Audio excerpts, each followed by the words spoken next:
मरकुस रचित सुसमाचार 14वां अध्याय। इस सुसमाचार में हमने रविवार से अब तक यीशु का अनुसरण किया है। रविवार उसके शोभा यात्रा का प्रवेश, सोमवार को मंदिर में आया और उसने उसको सुव्यवस्थित किया।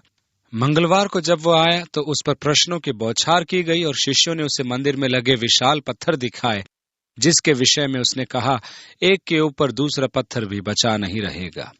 शाम को उसने जैतून पर्वत पर बैठकर अपने शिष्यों से अंत के समय की भविष्यवाणी की और पूर्वानुमान बताया। 2 दिन के बाद, अर्थात मंगलवार के 2 दिन बाद, जो गुरुवार का दिन था, फसह का पर्व होने वाला था। परंतु जैसा हम देख चुके हैं कि उनका दिन संध्या 6 बजे समाप्त होता है तथा गुरुवार आरंभ होता है। इस प्रकार यीशु ने बुधवार शाम फसह खाया और अति संभव है कि उसे गुरुवार क्रूस पर चढ़ाया गया। शुक्रवार के क्रूसीकरण से उसके 3 दिन रात कब्र में पूरे नहीं होते, परंतु यदि उसका क्रूसीकरण गुरुवार माने और संध्या 6 बजे के पूर्व उसे कब्र में रखा गया माने, तो 3 दिन और 3 रात पूरे होते हैं। लिखा है कि अगला दिन सबत का दिन होने के कारण वे उसे क्रूस पर लटका हुआ नहीं छोड़ सकते थे। वह समय उत्सव का था, इसलिए 2 सबत एक साथ थे। अति संभव है कि उसे गुरुवार के दिन क्रूस पर चढ़ाया गया। यह एक अनुमान का विषय है, दिन से अंतर नहीं पड़ता, परंतु अनेक हैं जो दिन के चक्कर में पड़ जाते हैं और किताबें लिख डालते हैं, परंतु इसका कोई महत्व नहीं है। महत्व तो इस बात का है कि मसीह ने हमारे लिए अपने प्राण बलिदान किए। गुरुवार या शुक्रवार हमारे उद्धार पर इसका कोई प्रभाव नहीं पड़ता। वहां पहली 2 आयतों में लिखा है, 2 दिन के बाद फसह और अख़मीरी रोटी का पर्व होने वाला था, और महायाजक और शास्त्री इस बात की खोज में थे कि उसे क्यों कर छल से पकड़कर मार डालें, परंतु कहते थे कि पर्व के दिन नहीं, कहीं ऐसा न हो कि लोगों में बलवा मचे। वे दृढ़ संकल्प थे कि यीशु को मृत्यु देकर रहेंगे, परंतु वे एक विशेष दिन से बचना चाहते थे और वह था फसह का दिन। नियति उनके नहीं अपितु यीशु के वश में थी, क्योंकि पुराने नियम के अनुसार यीशु को परमेश्वर का मेमना होने के कारण जगत के पापों को अपने ऊपर लेकर उत्तरदायित्व का पूरा करना, जिससे कि वह उस फसह के मेमने का स्थान ले जिसे मिस्र में बलि किया गया था, जरूरी था।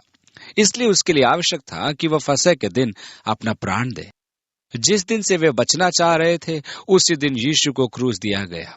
जब हम फसह मानते हैं, तब हम इजराइल की भांति मिस्र से मुक्ति नहीं वरन पाप के बंधन से मुक्ति मानते हैं, जो हमें परमेश्वर के मेमने अर्थात यीशु द्वारा प्रदान की गई है। वह अपने प्राणों की आहुति देकर संपूर्ण जगत के पापों को उठा ले गया। यहूदी पंचांग में 3 मुख्य पर्व थे, जिनमें व्यवस्था के अनुसार वयस्क को परमेश्वर के सन्मुख उपस्थित होना आवश्यक था। वे थे फसह का पर्व, पेंतिकुस्त का पर्व, मंडपों का पर्व।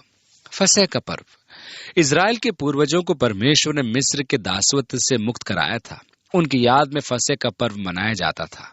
इसमें प्रत्येक परिवार एक मेमने की बलि देता है, अख़मीरी रोटी तोड़ता है और उसे छिपा देता है। पूरे फसह का पर्व आश्चर्यजनक प्रतीकों से पूर्ण है। वे मध्य की रोटी को ही क्यों तोड़ते हैं? वे उसे पर्व समाप्त होने तक क्यों छिपा देते हैं? पूरे पर्व में वह रोटी छिपी रहती है और पर्व समाप्त होने पर वे उसे निकालते हैं। कैसे सुहाने प्रतीक! यीशु ने सब पूरा किया। पेंतिकुस्त का पर्व, जैसा नाम है, यह फसह के 50 दिन बाद आता है। पेंते या प्रथम फल का पर्व था। वे अपने खेत के कोने की लवनी करके उन्हें पूलों में बांध लेते थे और परमेश्वर को चढ़ाते थे। इस पर्व में उन्हें फसल की लवनी करना या बेचना वर्जित था, इसलिए पवित्र आत्मा का उस दिन उंडेला जाना अति महत्वपूर्ण था। चूंकि ये प्रथम फल का पर्व था, कलीसिया भी प्रथम फल थी और कलीसिया के प्रथम फल पतरस का संदेश था और 2000 विश्वासियों की फसल काटी गई। आज जितने भी विश्वासी हैं, उनके वे प्रथम फल थे जो मसीह की देह यानी कि कलीसिया थे। मंडपों का पर्व, इसमें वे स्मरण करते थे कि परमेश्वर ने किस प्रकार मरुस्थल में उनके पूर्वजों की 40 वर्ष तक सुधि ली और अंत में उन्हें प्रतिज्ञा के देश में लाया। मरुस्थल का अनुभव तो अब समाप्त हो गया है। अब हम प्रभु के प्रतिज्ञा के तहत महिमामय दिन में प्रवेश करने वाले हैं। यह पर्व अभी तक वाचा में पूर्ण नहीं हुआ है। आपके लिए इस पर्व की पूर्णता पर क्या घटनाएं होंगी, उनकी कल्पना करना आपके लिए कठिन नहीं है। अब मरुस्थल की यात्रा समाप्त हो चुकी है। प्रतिज्ञा के वैभवशाली देश में हम प्रवेश करने पर हैं। मुझे विश्वास है कि जब मसीह आएगा और पृथ्वी पर अपना राज्य स्थापित करेगा, तो वो मंडपों के पर्व का दिन होगा और ये पर्व यीशु द्वारा स्थापित परमेश्वर की नई वाचा में पूरा होगा। फसह का पर्व यीशु के क्रूसीकरण पर पूरा हुआ। परमेश्वर का मेमना यीशु जगत के पापों के लिए बलिदान किया गया। पेंतिकुस्त का पर्व कलीसिया के प्रथम फल जो पवित्र आत्मा के उंडेले जाने से प्राप्त हुए थे, उनके लाए जाने से पूरा हुआ। मंडपों का पर्व तब पूरा होगा जब मसीह अपना राज्य स्थापित करके पुनः आएगा और हमें संसार में भटकने से बचाकर अपनी महिमा से पूर्ण राज्य में प्रवेश कराएगा। इसलिए उन्होंने कहा, पर्व के दिन नहीं, परंतु यीशु की योजना भिन्न थी।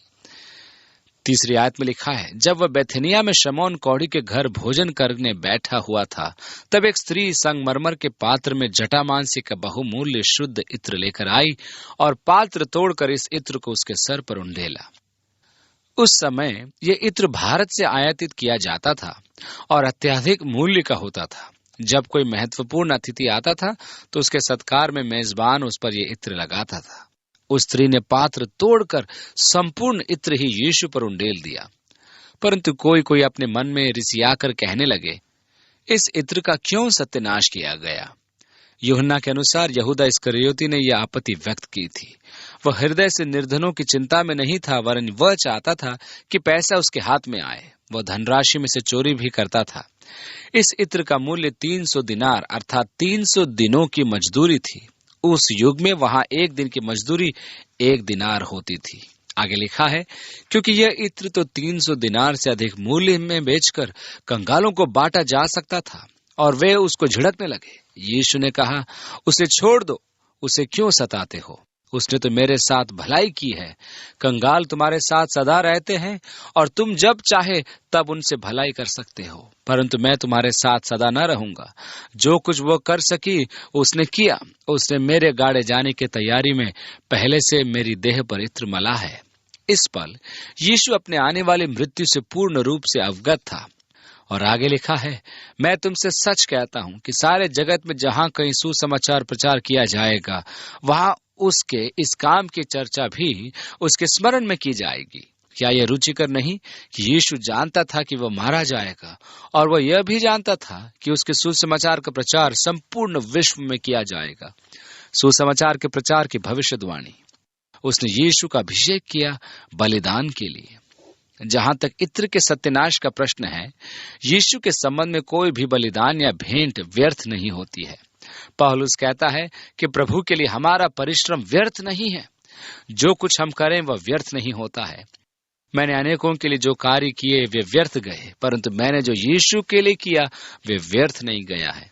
10वीं आयत में लिखा है, तब यहूदा इस्करियोती जो 12 में से एक था। यीशु ने यहूदा को झिड़कते हुए कहा कि उस स्त्री को वह कुछ न कहे। यहूदा तुरंत बाद में महायाजकों के पास गया, और आगे लिखा है, महायाजकों के पास गया कि उसे उनके हाथ पकड़वा दे। वे ये सुनकर आनंदित हुए और उसको रुपया देना स्वीकार किया, और यह अवसर ढूंढने लगा कि उसे किस प्रकार पकड़वा दे। अख़मीरी रोटी के पर्व के पहले दिन, जिसमें वह फसह का बलिदान करते थे, उसके चेलों ने उससे पूछा, तू कहाँ चाहता है कि हम जाकर तेरे लिए फसह खाने की तैयारी करें? उसने अपने चेलों में से 2 को यह कहकर भेजा कि नगर में जाओ और एक मनुष्य जल का घड़ा उठाए हुए तुम्हें मिलेगा, उसके पीछे हो लेना, और वह जिस घर में जाए उस घर के स्वामी से कहना, गुरु कहता है कि मेरी पाहुनशाला जिसमें मैं अपने चेलों के साथ फसह खाऊं कहाँ है? वह तुम्हें एक सजी सजाई और तैयार की हुई बड़ी अटारी दिखा देगा। वहां हमारे लिए तैयारी करो। सो चेले निकलकर नगर में आए, और जैसा उसने उनसे कहा था वैसा ही पाया, और फसह तैयार किया गया। जब सांझ हुई तो वह 12 के साथ आया, और जब वे बैठे भोजन कर रहे थे तो यीशु ने कहा, मैं तुमसे सच कहता हूं कि तुम में से एक जो मेरे साथ भोजन कर रहा है मुझे पकड़वाएगा। उन पर उदासी छा गई, और वे एक एक करके उससे कहने लगे, क्या वह मैं हूं? उसने उनसे कहा, वह 12 में से एक है जो मेरे साथ थाली में हाथ डालता है। क्योंकि मनुष्य का पुत्र तो जैसा उसके विषय में लिखा है जाता ही है, परंतु उस मनुष्य पर हाय जिसके द्वारा मनुष्य का पुत्र पकड़वाया जाता है। यदि उस मनुष्य का जन्म ही न होता तो उसके लिए भला होता। किसी के विषय में प्रभु ऐसा कहे तो अत्यधिक विषादपूर्ण बात होगी। यहूदा ने यीशु का तिरस्कार किया।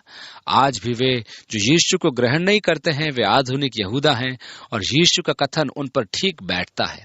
यीशु से विमुख जीवन आशाहीन जीवन है।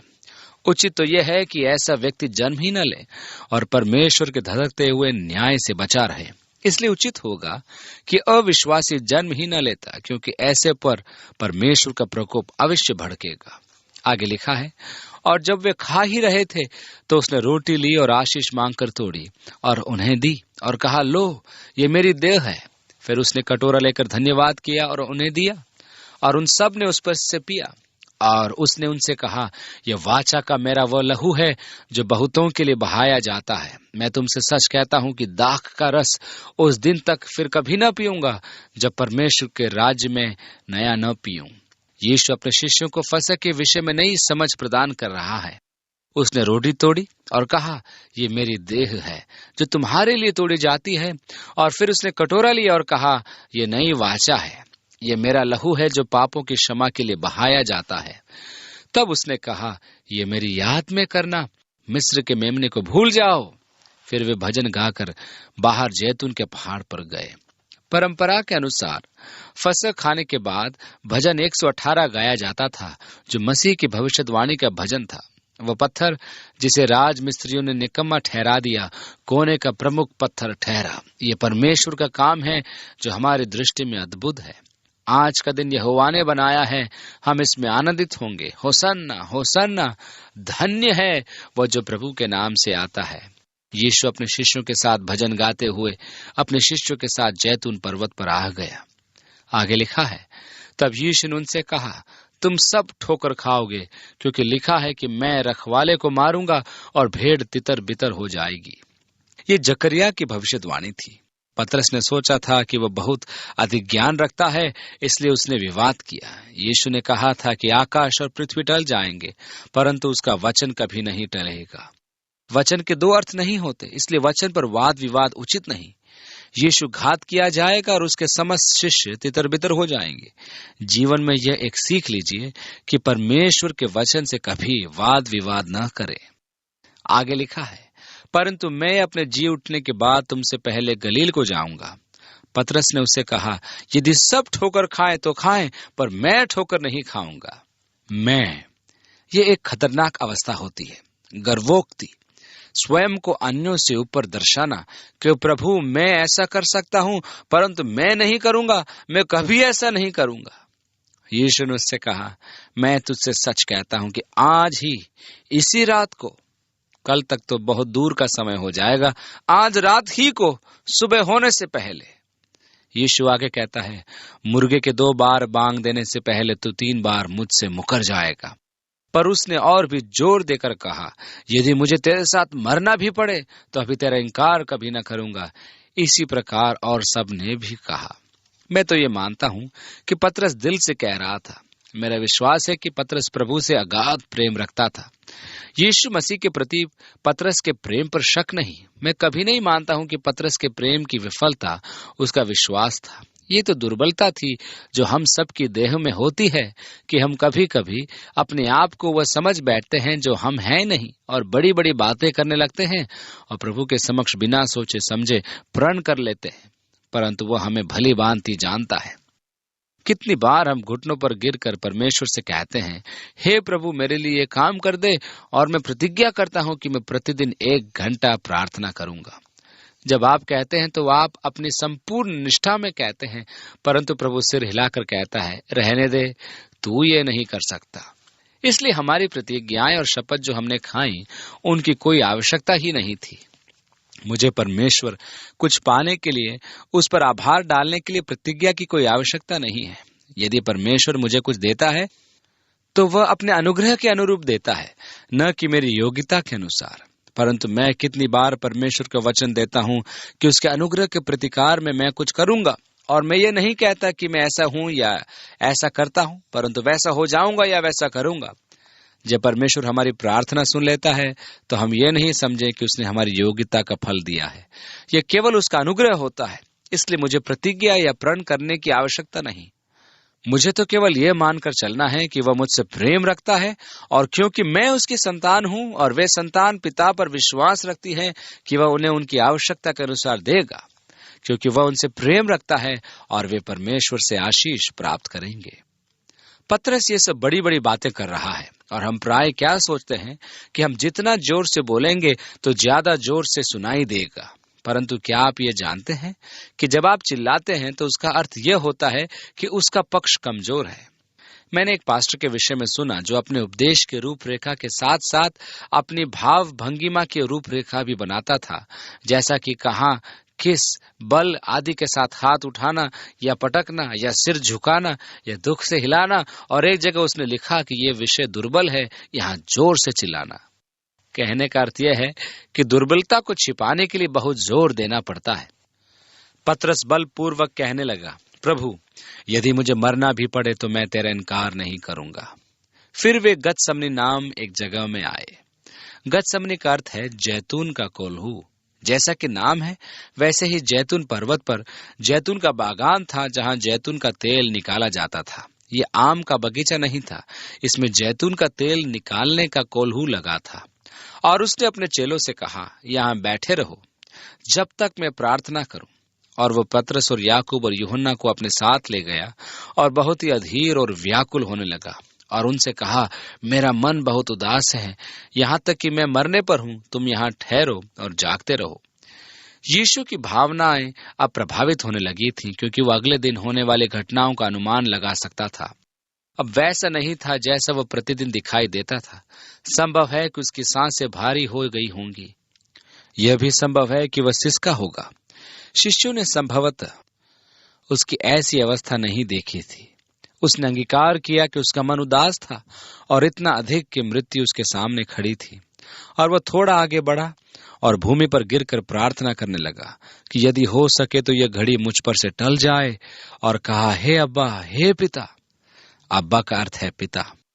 और आगे लिखा है, इस कटोरे को मेरे पास से हटा ले, क्योंकि पिता के लिए सब संभव है। अतः उसने अपने पिता से याचना की कि उसे क्रूस से बचा ले। यह कटोरा मुझसे ले ले, यह बड़ा भारी काम है। हम प्राय मानकर चलते हैं कि यीशु इसी काम के लिए आया था। उसके लिए यह कष्टकारी काम था, यह कार्य उसके लिए बहुत कठिन था। दूसरे दिन देखने को मिलता है कि उसने बड़े साहस और सहनशीलता से सब कुछ सहन कर लिया।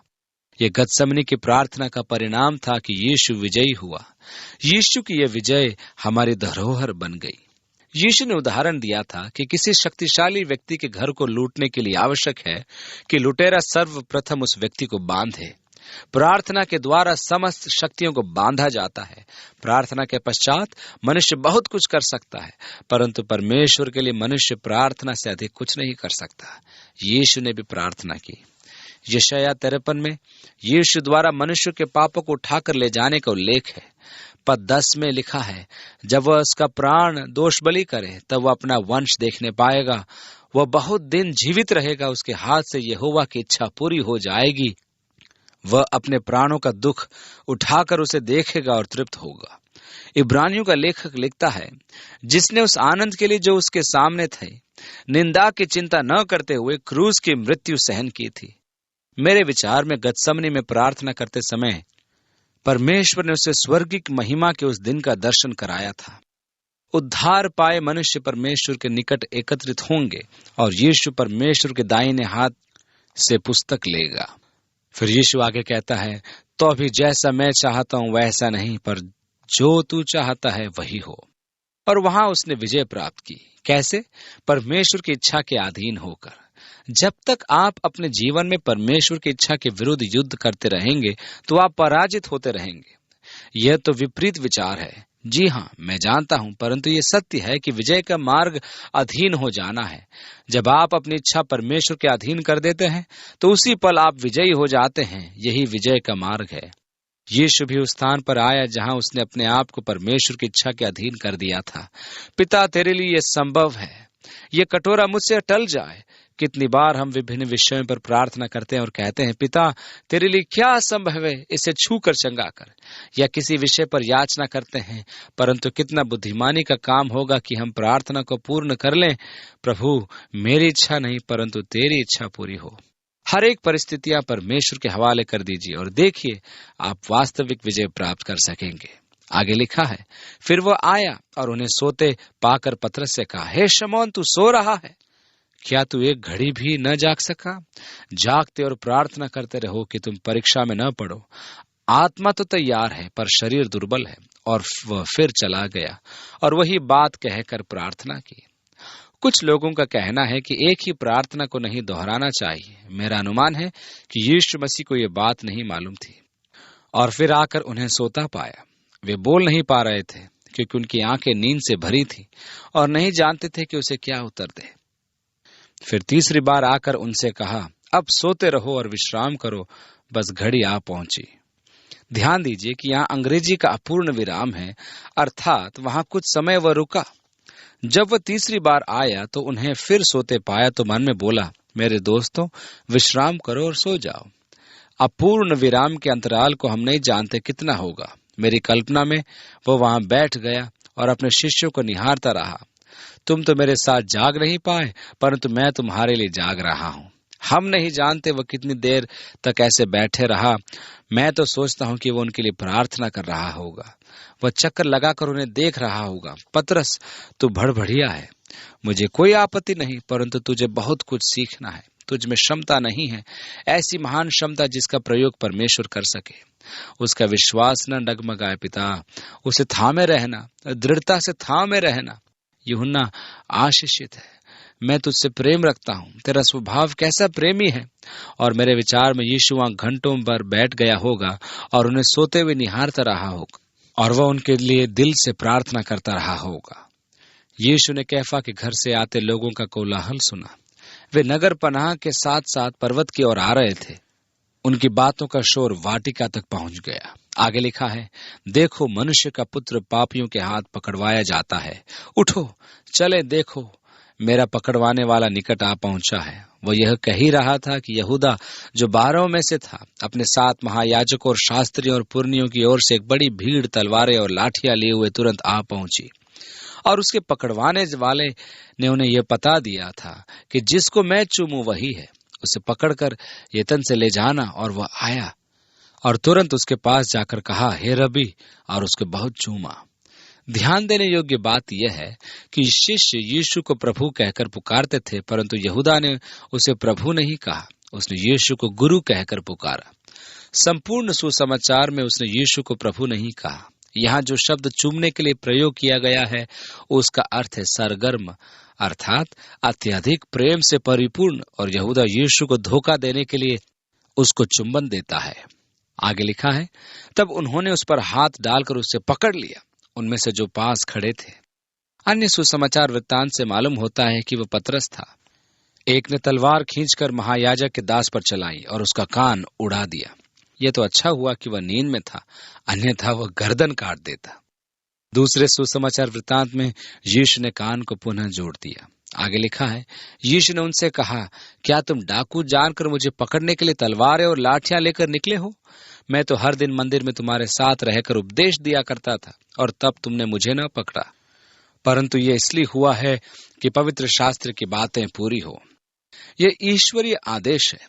शास्त्रों की भविष्यवाणी पूरी होती है और परमेश्वर का आदेश टाला नहीं जा सकता, क्योंकि भविष्यवाणी को पूरे होने में अनेक विषय ऐसे हैं कि मैं उत्तेजित नहीं हो सकता। परमेश्वर ने जो कहा है वह तो होगा ही। आप जो चाहें करें, आप उसे बदल नहीं सकते। आज अनेक ऐसे विषय हैं जिनके बारे में मेरा दृष्टिकोण भिन्न है।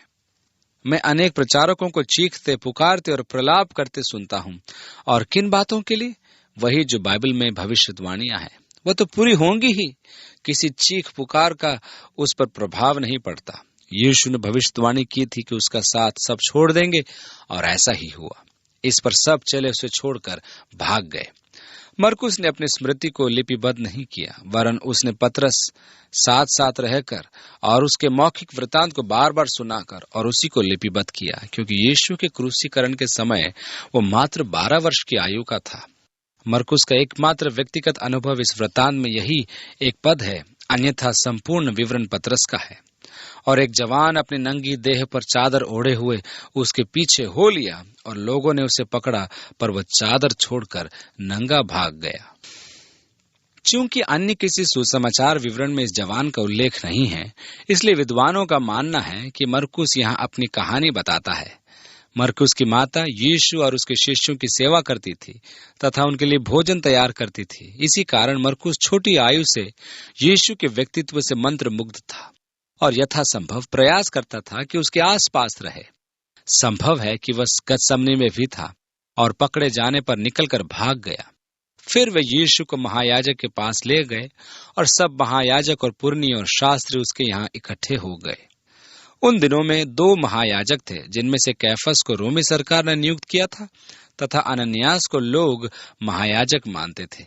आगे लिखा है, पतरस दूर ही दूर से उसके पीछे पीछे महायाजक के आंगन के भीतर तक गया और प्यादों के साथ बैठकर आग तापने लगा। महायाजक और सारी महासभा यीशु के मार डालने के लिए उसके विरोध में गवाही की खोज में थे, पर न मिली, क्योंकि बहुतेरे उसके विरोध में झूठी गवाही दे रहे थे, पर उनकी गवाही एक सी न थी। तब कितनों ने उठकर उस पर यह झूठी गवाही दी कि हमने उसे यह कहते सुना है कि मैं इस हाथ के बनाए हुए मंदिर को ढा दूंगा और 3 दिन में दूसरा बनाऊंगा जो हाथ से न बना हो। यह यीशु के कथन का दूसरा रूप है। वह अपनी देह के लिए कह रहा था। उसका कहना था कि उससे उसका जीवन कोई छीन नहीं सकता। वह स्वयं अपनी देह को त्यागेगा और तीसरे दिन उसमें पुनः प्रवेश करेगा। इसलिए उसने चुनौती दी थी कि इस मंदिर अर्थात उसकी देह को ढा दो और वह 3 दिन बाद पुनः जी उठेगा। आगे लिखा है, इस पर भी उनकी गवाही एक सी न निकली। उनके गवाहों में सामंजस्य की आवश्यकता थी। तब महायाजक ने बीच में खड़े होकर यीशु से पूछा कि तू कोई उत्तर नहीं देता। ये लोग तेरे विरोध में क्या गवाही देते हैं? परंतु वो मौन साधे रहा और कुछ उत्तर न दिया। जैसे भेड़ ऊन कतरने के समय चुप बनी रहती है, उसी प्रकार उसने मुंह न खोला। आगे लिखा है, महायाजक ने उससे फिर पूछा, क्या तू उस परम धन्य का पुत्र मसीह है? यीशु ने कहा, मैं हूं। उन्होंने उसे स्पष्ट पूछा और यीशु ने सीधा सीधा कहा, हाँ, और तुम मनुष्य के पुत्र को सर्वशक्तिमान की दाहिनी ओर बैठे और आकाश के बादलों के साथ आते देखोगे। तब महायाजक ने अपने वस्त्र फाड़ कर कहा, अब हमें गवाही का और क्या प्रयोजन है? तुमने यह निंदा सुनी, तुम्हारी क्या राय है? उन सब ने कहा, वो वध के योग्य है। तब कोई तो उस पर थूकने लगा। यहाँ यशाया की भविष्यवाणी पूरी होती है, अर्थात घूंसे से मारे उसका चेहरा ढका हुआ था। ये एक निर्दयता है। हमारे शरीर की रचना अद्भुत है। जब हमारी आंखों के सामने हम पर प्रहार किया जाता है तो हमारी शारीरिक प्रतिक्रिया उसे सहन करने के लिए आंतरिक संतुलन बना लेती है, जिससे कि प्रहार का प्रभाव अधिकाधिक निष्क्रिय किया जा सकता है। हमारे शरीर का संयोजन उत्कृष्ट है, जिससे कि हम जानबूझकर सीढ़ियों पर धक्के खाकर गिरते समय मर नहीं जाते। परंतु यदि अनजाने में आप अंतिम सीढ़ी समझकर पैर रख दे और वास्तव में अभी सीढ़ियां शेष हैं, तो आपने अनुभव किया होगा कि उस समय घुटना टूटने की नौबत आ जाती है, क्योंकि आपका शरीर इस अज्ञात अवस्था के लिए तैयार नहीं था। इसका प्रभाव संपूर्ण देह पर पड़ता है। इसी प्रकार जब आप पर प्रहार किया जाए और आप उसे नहीं देख पाए तो अत्यधिक पीड़ा होती है। उन्होंने जानते हुए ऐसा किया कि उसे कष्ट पहुंचे, क्योंकि उसे दिखेगा नहीं तो उसकी देह प्रहार के लिए तैयार नहीं रहेगी। आगे लिखा है, और कोई उसका मुंह ढांपने और उसे घूंसे से मारने और उनसे कहने लगे कि भविष्यवाणी कर, और प्यादों ने उसे लेकर थप्पड़ मारे। जब उनका मनोरंजन समाप्त हो गया तो यशाया की भविष्यवाणी के अनुसार उसका चेहरा पहचाना नहीं जाता था। क्या आपने लड़ाई झगड़े में किसी को पिटा हुआ देखा है? ऐसा पिटा हो कि आप उसके चेहरे को देखना न चाहें और भयभीत हो मुंह फेर लें? यही यशाया ने कहा था कि हमने उससे देख मुंह फेर लिया, या यूं कहें कि मनुष्य जैसा लग ही नहीं रहा था। उसका चेहरा विकृत हो चुका था। वह हमारे अपराधों के कारण घायल किया गया था, हमारे पापों के कारण उसे घाव दिए गए थे। आगे लिखा है, जब पतरस नीचे आंगन में था तो महायाजक की लौंडियों में से एक वहां आई और पतरस को आग तापते देखकर उस पर टकटकी लगाकर देखा और कहने लगी, तू भी तो उस नासरी यीशु के साथ था। वह मुकर गया और कहा कि मैं तो नहीं जानता और नहीं समझता कि तू क्या कह रही है। फिर वह बाहर ढीवड़ी में गया और मुर्गे ने बांग दी। वो लौंडी उसे देखकर उनसे जो पास खड़े थे फिर कहने लगी, ये उनमें से एक है, परंतु वह फिर मुकर गया। और थोड़ी देर बाद उन्होंने जो पास खड़े थे फिर पतरस से कहा, निश्चय तू उनमें से एक है, क्योंकि तू गलीली भी है। तब वह धिक्कार देने और शपथ खाने लगा कि मैं उस मनुष्य को जिसकी तुम चर्चा करते हो नहीं जानता। तब तुरंत दूसरी बार मुर्ग ने बांग दी।